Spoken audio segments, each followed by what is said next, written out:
Relephant, the CorePower lawsuit, why everyone needs to realize it's just business.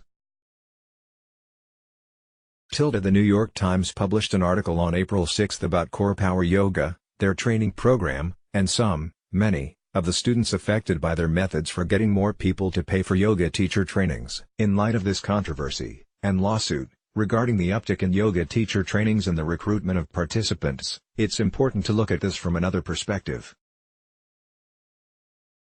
The call to teach is personal for every individual. The majority of teachers, yoga, exercise, or fitness, do not make enough to earn a living and usually do it as a part-time gig, largely because of their passion for teaching and helping others. Owning and operating a small business comes with high overhead, brick-and-mortar rent, payroll, insurance, retail, training, and utilities.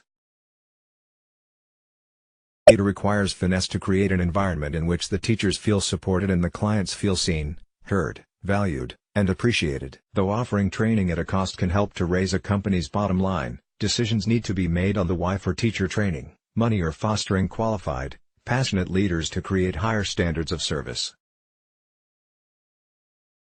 A studio should have quality, trained teachers. As an owner, my teachers are my biggest asset, and unfortunately underpaid for what they bring to my studio. Building relationships with teachers and students alike takes time, patience, and practice, just like a person's own personal practice. As a small business owner, I work to create symmetry between the 30,000-foot business viewpoint and the on-the-ground community experience I wish to create. All angles are considered and weighed before making a decision. This includes teacher training. There needs to be a balance between studio sustainability and transparency in tactics and objectives.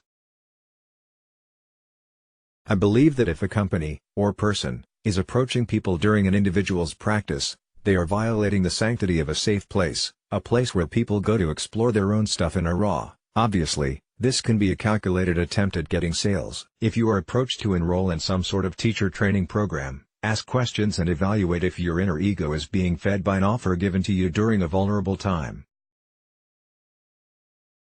In today's fitness marketplace, harder, better, fitter, and bigger are emphasized so much that the focus has shifted from teaching as being a people-to-people offering, to becoming a machine that churns out teachers and students in an assembly line of motion. Look around and find a small, local studio whose emphasis is on the offering and connection of people to a practice. The best teachers are always also students, learning from everyone and everything. It's not wrong to charge for teacher training, but it's important to know what we're getting into. Really, it all comes down to what feels right for each of us, and that answer is personal and individual. No one has the same feelings as another person, and we each have our own unique agendas. Our responsibility is to analyze where we are, what we want, and how we can grow. We are each on our own path. May they be infused with the true connection of spirit and appreciation for self and community. Author, Taras H. Adina. Image, author's own editor, Catherine Monkman. Let's block ads. Why?